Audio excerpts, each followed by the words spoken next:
भगवान शिव के मुख से विश्वेश्वर लिंग की महिमा का वर्णन। स्कंद जी कहते हैं, मुने मोक्ष लक्ष्मी विलास नामक प्रासाद बन जाने पर महादेव जी ने विरज पीठ से चलकर अंतर्गृह में प्रवेश किया। कार्तिक शुक्ला प्रतिपदा को अनुराधा नक्षत्र से युक्त बुधवार के दिन जब चंद्रमा सप्तम राशि पर थे और शेष ग्रह भी उच्च स्थानों में स्थित थे, उस समय भगवान शंकर ने नूतन प्रासाद में प्रवेश किया। प्रवेश काल में नाना प्रकार के बाजे बज रहे थे। संपूर्ण दिशाएं प्रसन्न थीं। ब्राह्मणों के वेद मंत्रोच्चारण की ध्वनि से अन्य प्रकार के शब्द दब गए थे। भूलोक से लेकर भूलोक के बीच का मार्ग उसकी प्रतिध्वनि से गूंज रहा था। भगवान शिव के उस प्रवेशकालिक महोत्सव में संपूर्ण जगत आनंद मग्न हो रहा था। गंधर्व गाते थे, अप्सराएं नृत्य करती थीं, चारण स्तुति करते थे और देवता हर्ष मना रहे थे। सुगंधित वायु चल रही थी और बादल फूलों की वर्षा करते थे। सब लोग मांगलिक वेशभूषा से विभूषित थे। सभी मांगलिक वचन बोलते थे। स्थावर और जंगम सभी प्रकार के जीव आनंद में मग्न थे। तदनंतर ब्रह्मा जी ने महर्षियों के साथ आकर पार्वती के साथ शुभ सिंहासन पर बैठे हुए तथा कुमार वृंद से घिरे हुए देवाधिदेव महादेव जी का अभिषेक किया। देवताओं और बड़े बड़े नागराजों ने असंख्य रत्नों, नाना प्रकार के दुकूलों तथा विचित्र विचित्र सुगंधित पुष्पहारों से महेश्वर का पूजन किया। मातृगणों ने आरती उतारी। तत्पश्चात अखिल देव वृंद के द्वारा वंदनीय भगवान शिव ने सबसे पहले मुनीश्वरों को चिरवांछित मनोरथ देकर संतुष्ट किया। फिर ब्रह्मा जी से बातचीत करके भगवान विष्णु से कहा, देव, तुम यहां आकर बैठो। मेरी समस्त प्रभुता के एकमात्र हेतु तुम ही हो। तुम दूर रहकर भी मेरे निकट हो। तुमसे बढ़कर मेरा कार्य करने वाला कोई नहीं है। तुम्ही ने अपने सदुपदेशों से राजाओं में श्रेष्ठ दिवोदास को ऐसी शिक्षा दी जिससे वे परम सिद्धि को प्राप्त हुए और मेरा भी मनोवांछित कार्य सिद्ध हो गया। आज मुझको जो यह आनंदवन प्राप्त हुआ है, इसमें तुम और गणेश यही दो कारण हैं। जहां मरे हुए जंतुओं का फिर जन्म नहीं होता, वह ब्रह्म रसायन की खान काशीपुरी मेरे लिए जैसी उत्तम सुख की भूमि है, वैसी प्रिय तीनों लोकों में कोई भी वस्तु नहीं है। विष्णु जी बोले, पिनाक पाणे, मैं आपके चरणार विंदों से दूर न हूं। मधुसूदन का यह वचन सुनकर महादेव जी बहुत प्रसन्न और संतुष्ट होकर बोले, मुरारे, मोक्ष लक्ष्मी के आश्रयभूत इस स्थान पर तुम सदा मेरे समीप रहो। भक्ति युक्त होकर जो पहले तुम्हारी आराधना किए बिना मेरी सेवा पूजा करेगा, उसकी मनोवांछा कदापि सिद्ध न होगी।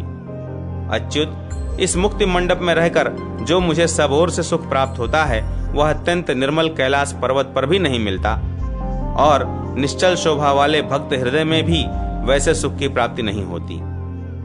जिनकी चित्त वृत्तियां स्थिर हैं, जो मेरे अनन्य भक्त तथा दृढ़ हृदय वाले हैं, वे यदि इस दक्षिण मंडप में पल भर भी स्थित होते हैं तो उन्हें पुनः गर्भावस्था में नहीं आना पड़ता। वहां पूर्वाभिमुख बैठे हुए महेश्वर के दक्षिण भाग में ब्रह्मा जी और वाम पार्श्व में विष्णु स्थित हुए। देवराज इंद्र उन्हें चमर डुलाते थे। ऋषि उनको सब ओर से घेर कर खड़े थे। पार्षदगण भगवान के पृष्ठ भाग में चुपचाप आदर पूर्वक खड़े हुए थे और बहुत सम्मान वाले तथा हाथों में आयुध उठाए रहने वाले अनेक सेवक उनकी सेवा में उपस्थित थे। उस समय महादेव जी ने अपना दाहिना हाथ उठाकर भगवान ब्रह्मा और विष्णु को एक शिवलिंग दिखलाया और कहा, सब लोग देखो, यही परम ज्योति है, यही परात्पर ब्रह्म है और यही अत्यंत सिद्धिदायक मेरा स्थावर रूप है।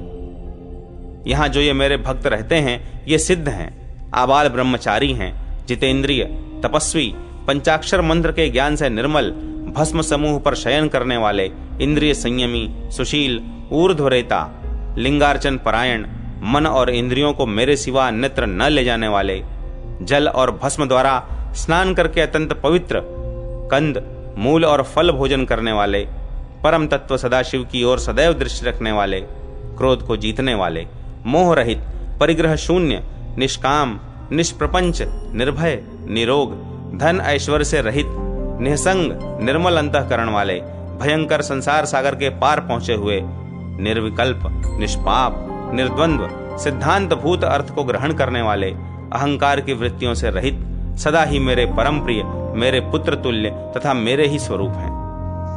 मेरी सेवा में संलग्न रहने वाले मनुष्यों को चाहिए कि वे मेरे इन भक्तों को सदा ही मेरा स्वरूप समझकर इनका पूजन और नमस्कार करें। इनका पूजन करने पर मैं बहुत प्रसन्न होऊंगा। मैं कभी किसी को प्रत्यक्ष दर्शन देता हूं और कभी अदृश्य होता हूं। देवताओं, सर्वदा सब भक्तों पर अनुग्रह करने के लिए मैं इस आनंद वन में सदा स्वेच्छा से निवास करता हूँ और भक्तों को मनोवांछित फल देने वाला मैं यहाँ लिंग रूप से सदैव निवास करता रहूंगा।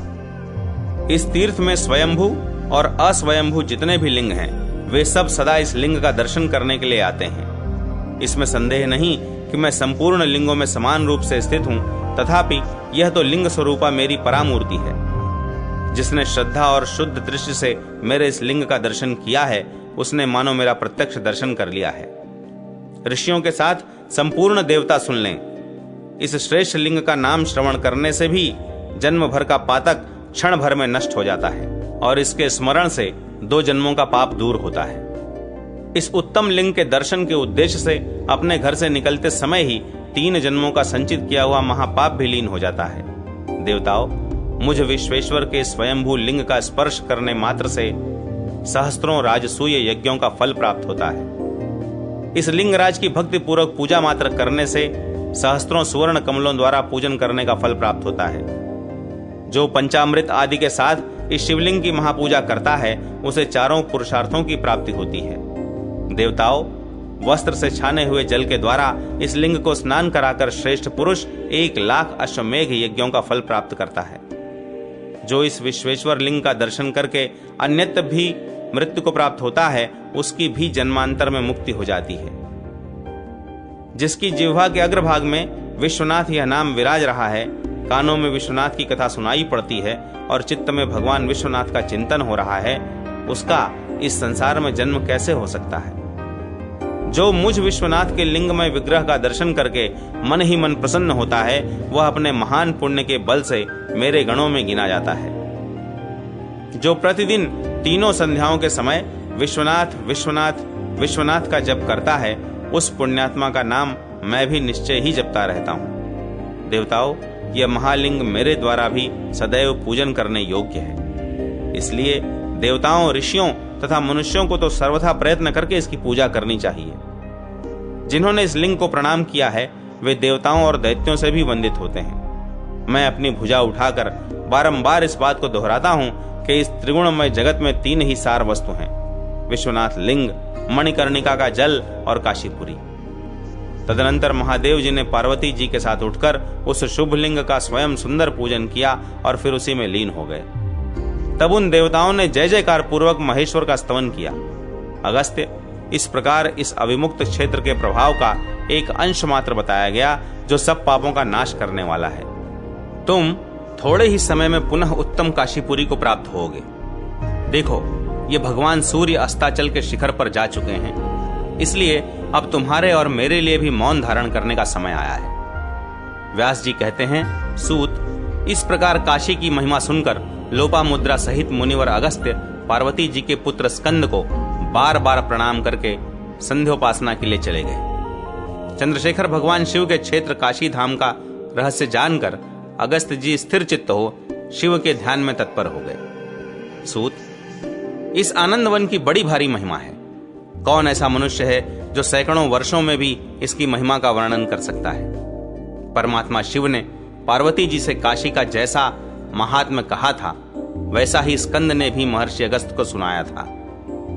फिर उसी प्रसंग को मैंने तुम्हारे और शुकदेव आदि के आगे भली भांति कहा है। पंचतीर्थी, चतुर्दश आयतन, 8 आयतन, शैलेश आदि और 11 आयतनों की यात्रा, गौरी यात्रा, गणेश यात्रा, अंतर्गृह यात्रा तथा विश्वनाथ यात्रा का वर्णन। सूत जी बोले, सत्यवती नंदन, सिद्धि की इच्छा रखने वाले मनुष्यों के हित के लिए आप काशी यात्रा के क्रम का वर्णन कीजिए। व्यास जी ने कहा, महाप्राज्ञ सूत, ध्यान देकर सुनो। यात्रियों को सबसे पहले चक्र पुष्करणी के जल में वस्त्र सहित स्नान करना चाहिए। फिर देवताओं, ऋषियों, पितरों तथा ब्राह्मणों एवं याचकों को तृप्त करके आदित्य, द्रौपदी, विष्णु, दंडपाणि और महेश्वर को नमस्कार करे। तत्पश्चात ढूंढिराज गणेश का दर्शन करने के लिए जाए। उसके बाद ज्ञानवापी में आचमन करके नंदिकेश्वर का पूजन करे। साथ ही तारकेश्वर की पूजा करके महाकालेश्वर का भी पूजन करे। तदनंतर पुनः दंडपाणि का दर्शन पूजन करे। यह पंचतीर्थ यात्रा कहलाती है। महान फल की इच्छा रखने वाले पुरुषों को प्रतिदिन यह यात्रा करनी चाहिए। इसके बाद विश्वनाथ की यात्रा करें, जो समस्त प्रयोजनों की सिद्धि करने वाली है। कृष्ण पक्ष की प्रतिपदा से लेकर चतुर्दशी पर्यंत विधि पूर्वक 14 आयतनों की भी प्रयत्न पूर्वक यात्रा करनी चाहिए, अथवा क्षेत्र सिद्धि की इच्छा रखने वाले पुरुषों को प्रत्येक चतुर्दशी में यात्रा करनी चाहिए। भिन्न भिन्न तीर्थों में स्नान और वहां के शिवलिंगों की पूजा करके मौन पूर्वक यात्रा करने वाला यात्री मनोवांछित फल को पाता है। पहले मत्स्योदरी में स्नान और तर्पण आदि करके ओमकारेश्वर का दर्शन करें। तत्पश्चात क्रमशः त्रिविष्टप, महादेव, कृत्तिवासा, रत्नेश्वर, चंद्रेश्वर, केदार, धर्मेश्वर, वीरेश्वर, कामेश्वर, विश्वकर्मेश्वर, मणिकर्णेश्वर और अविमुक्तेश्वर का दर्शन करके अंत में विश्वनाथ जी का दर्शन पूजन करना चाहिए। काशी क्षेत्र में निवास करने वाले पुरुष को यह यात्रा प्रयत्न पूर्वक करनी चाहिए। जो काशी क्षेत्र में रहकर इस यात्रा को नहीं करता, उसे उस क्षेत्र से मन को उचाट देने वाले विघ्न प्राप्त होते हैं। इन विघ्नों की शांति के लिए अन्य 8 स्थानों की यात्रा करनी चाहिए, जिनके नाम इस प्रकार हैं: दक्षेश्वर, पार्वतीश्वर, पशुपतीश्वर, गंगेश्वर, नर्मदेश्वर, गभस्तीश्वर, सतीश्वर और 8वें तारकेश्वर। प्रत्येक अष्टमी को विशेष रूप से इन लिंगों का दर्शन करना चाहिए। यह दर्शन बड़े बड़े पापों की शांति करने वाला होता है। एक दूसरी भी शुभ यात्रा है जो सदा योग और क्षेम की सिद्धि करने वाली है। वह संपूर्ण विघ्नों का निवारण करने वाली भी है। काशी क्षेत्र के निवासियों को वह यात्रा अवश्य करनी चाहिए। प्रथम वर्णा में स्नान करके शैलेश्वर का दर्शन करें, फिर संगम में स्नान करके संगमेश्वर का दर्शन पूजन करें। तत्पश्चात स्वलीन तीर्थ में भली भांति स्नान करके स्वलीनेश्वर का दर्शन करें। उसके बाद मंदाकिनी तीर्थ में स्नान करके मध्यमेश्वर का दर्शन करें। हिरण्यगर्भ तीर्थ में स्नान तर्पणादि जल क्रिया करके हिरण्यगर्भेश्वर का दर्शन करें। तदनंतर मणिकर्णिका में स्नान करके ईशानेश्वर का, कूप में स्पर्श एवं आचमन करके गोप्रेक्षेश्वर का, कापिलेय कुंड में स्नान करके वृषभध्वज का, उपशांत कूप में जल क्रिया करके उपशांतेश्वर का तथा पंचचूड़ा कुंड में स्नान करके ज्येष्ठ स्थान का दर्शन एवं पूजन करें। फिर चतुः समुद्र में स्नान करके महादेव का पूजन करें। देव के आगे जो बावड़ी है उसमें स्नान करके फिर शुक्रेश्वर का दर्शन करना चाहिए और वहीं कूप में स्नान और तर्पण आदि कार्य भी पूरा करना चाहिए। तदनंतर दंड खात तीर्थ में स्नान करके व्याघ्रेश्वर का पूजन करें। फिर शौनकेश्वर कुंड में स्नान करके जम्बुकेश्वर महालिंग की आराधना करें। इस यात्रा को पूर्ण करके मनुष्य संसार रूपी दुख सागर में फिर कभी जन्म नहीं लेता। यह यात्रा कृष्णा प्रतिपदा से आरंभ करके चतुर्दशी तक क्रम से करनी चाहिए। इसे कर लेने पर पुनः संसार में जन्म नहीं होता। इसके सिवा 11 मंदिरों की एक यात्रा और है जो करने ही योग्य है। आग्निध्न कुंड में भली भांति स्नान करके आग्निधेश्वर का दर्शन करें। उसके बाद उर्वशीश्वर तीर्थ में जाए। फिर वहां से नकुलीश्वर का दर्शन करके आषाढ़ीश्वर का दर्शन करें। तत्पश्चात भारभूतेश्वर, लांगलीश्वर तथा त्रिपुरांतक का दर्शन करके मनः प्रकामेश्वर और प्रीतिकेश्वर तीर्थ में जाए। वहां से क्रमशः मदालसेश्वर तथा तिलपर्णेश्वर की यात्रा करें। इस प्रकार इन 11 लिंगों की प्रयत्न पूर्वक यात्रा करनी चाहिए। इस यात्रा को करने वाला पुरुष रुद्रत्व को प्राप्त होता है। इसके बाद मैं परम उत्तम गौरी यात्रा का वर्णन करता हूँ। शुक्ल पक्ष की तृतीया को की हुई यह यात्रा सब ओर से समृद्धि देने वाली होती है। गोप्रेक्ष तीर्थ में स्नान करके मुख निर्मालिका गौरी के समीप जाए। फिर ज्येष्ठ वापी में स्नान करके मनुष्य ज्येष्ठा गौरी की आराधना करे। तत्पश्चात ज्ञान वापी में स्नान कर और तर्पण आदि करके सौभाग्य गौरी की पूजा करे। फिर वहीं जल संबंधी कार्य करके श्रृंगार गौरी की अर्चना करे। उसके बाद विशाल गंगा में स्नान करके विशालाक्षी देवी का दर्शन करने के लिए जाए। तदनंतर ललिता तीर्थ में भली भांति स्नान करके ललिता देवी की पूजा करे। तत्पश्चात भवानी तीर्थ में स्नान करके भवानी का पूजन करे।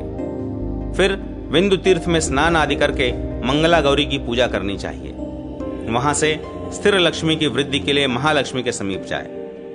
इस मुक्तिदायक क्षेत्र में यह गौरी यात्रा करके मनुष्य इहलोक या परलोक में कहीं भी दुखों से पीड़ित नहीं होता। काशी में प्रत्येक चतुर्थी को विघ्नराज गणेश के समीप यात्रा करे और गणेश जी की प्रीति के उद्देश्य से ब्राह्मणों को मोदक दान करे। मंगलवार को काल भैरव के दर्शन की यात्रा करें। यह यात्रा सब पातकों का नाश करने वाली है। रविवार को अथवा रविवार युक्त षष्ठी एवं सप्तमी को सूर्य देव के दर्शन की यात्रा करनी चाहिए। यह यात्रा सब विघ्नों की शांति करने वाली है। नवमी अथवा अष्टमी तिथि को चंडी देवी की यात्रा शुभ मानी गई है। काशी के अंतर्गृह की यात्रा प्रतिदिन करनी चाहिए।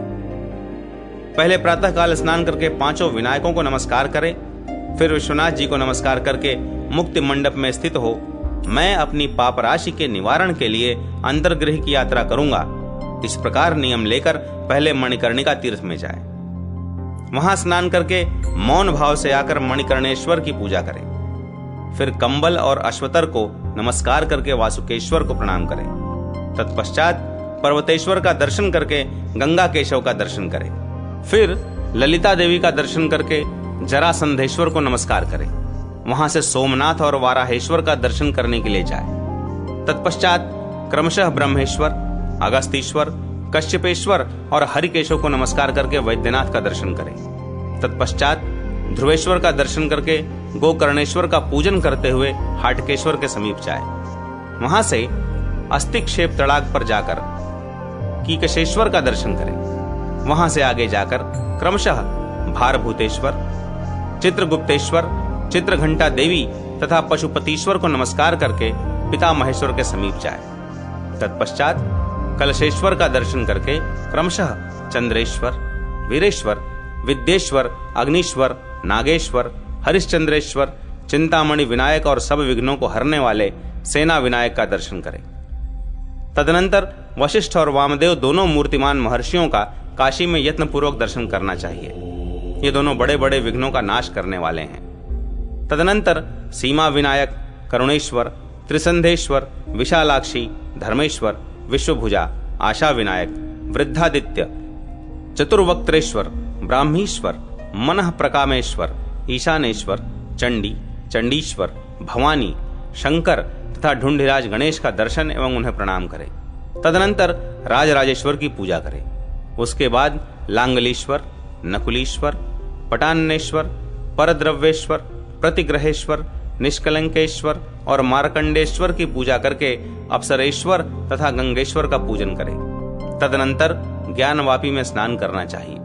स्नान के पश्चात नंदिकेश्वर, तारकेश्वर, महाकालेश्वर, दंडपाणि, महेश्वर, मोक्षेश्वर, वीरभद्रेश्वर, अविमुक्तेश्वर तथा 5 विनायकों को नमस्कार करके विश्वनाथ जी का दर्शन करने के लिए जाए। उसके बाद मौन व्रत का त्याग करके इस मंत्र का उच्चारण करें। अंतर्गृहस्य यात्रेयम यथावदिया मया कृता न्यूनातिरिक्तया शंभु प्रियता मनया विभु। मैंने जो यह अंतर्गृह की यथावत यात्रा की है, इसमें न्यूनातिरिक्तता का दोष आ गया हो तो भी इसके द्वारा भगवान विश्वनाथ जी प्रसन्न हो। इस मंत्र का उच्चारण करके क्षण भर मुक्ति मंडप में विश्राम करे। तत्पश्चात निष्पाप एवं पुण्यवान हुआ मनुष्य अपने घर को जाए। एकादशी तिथि आने पर महान पुण्य की वृद्धि के लिए प्रयत्न पूर्वक काशी के सभी वैष्णव तीर्थों की यात्रा करे। भाद्रपद की पूर्णिमा को कुल स्तंभ का पूजन करना चाहिए। उसकी पूजा से दुख एवं रुद्र पिशाचता की प्राप्ति नहीं होती। काशी क्षेत्र में निवास करने वाले मनुष्यों को चाहिए कि वे श्रद्धा पूर्वक इन सभी यात्राओं को करें। पर्व के दिन भी ये सभी यात्राएं करने योग्य हैं। पुण्यात्मा एवं विद्वान पुरुष यात्रा के बिना कोई भी दिन व्यर्थ न बीतने दें। प्रतिदिन प्रयत्न पूर्वक 2 यात्राएं तो अवश्य करनी चाहिए। पहली गंगा की, दूसरी विश्वनाथ जी की। काशी में निवास करते हुए भी जिसका दिन यात्रा के बिना व्यर्थ बीत जाता है, उसी दिन उसके पितर निराश हो जाते हैं। जिसने काशी में रहकर भी जिस दिन विश्वनाथ जी का दर्शन नहीं किया, उस दिन उस मनुष्य को मानो काल सर्प ने डस लिया, मृत्यु ने देख लिया अथवा किसी ने उसका सर्वस्व लूट लिया। जिसने मणिकर्णिका में स्नान करके विश्वनाथ जी का दर्शन कर लिया, उसने सब तीर्थों में नहा लिया और सब यात्राएं पूरी कर ली। यह सत्य है, सत्य है, सत्य है और बार बार सत्य है। प्रतिदिन मणिकर्णिका में स्नान और विश्वनाथ जी का दर्शन अवश्य करना चाहिए। व्यास जी कहते हैं, सूत, सहस्त्रों पाप किए होने पर भी मनुष्य स्कंद पुराण के इस उत्तम काशी महात्म्य का श्रवण करके नरक में नहीं जाता। सब तीर्थों में स्नान करके मनुष्य जिस श्रेय का उपार्जन करता है, वह सब काशी खंड के श्रवण से अवश्य प्राप्त होता है। संपूर्ण काशी खंड का श्रद्धा पूर्वक पाठ अथवा श्रवण करे, यही सबसे बड़ी देवाराधना बताई गई है। जो काशी खंड की एक कथा भी सुन लेता है उसने संपूर्ण धर्मशास्त्रों का श्रवण कर लिया, इसमें संशय नहीं है। यह काशी खंड महान धर्म का उत्पादक, महान अर्थ की प्राप्ति कराने वाला तथा संपूर्ण कामनाओं की प्राप्ति का हेतु बताया गया है। इसके श्रवण से मनुष्यों के लिए मोक्ष की प्राप्ति दूर नहीं रह जाती। इस उत्तम खंड को सुनकर सब पितर तृप्त होते हैं। ब्रह्मा, विष्णु और शिव आदि सब देवता प्रसन्न होते हैं। मुनि आनंद मग्न होते हैं और सनकादि मुनीश्वर भी अत्यंत संतुष्ट होते हैं। जो विद्वान इस काशी खंड को पूरा, आधा, 1/4 अथवा 1/8 भी सुनता है वह यत्न पूर्वक प्रणाम करने योग्य तथा इष्ट देव की भांति पूजनीय है। भगवान विश्वनाथ की प्रीति के लिए उसको सदा अन्न, धन आदि का दान करना चाहिए, क्योंकि वाचक के संतुष्ट होने पर निस्संदेह भगवान विश्वनाथ ही संतुष्ट होते हैं। जहां परमानंद के आश्रयभूत इस काशी खंड का पाठ किया जाता है वहां कोई अमंगलजनक विघ्न अपना प्रभाव नहीं डालता है। काशी खंड उत्तरार्ध समाप्त।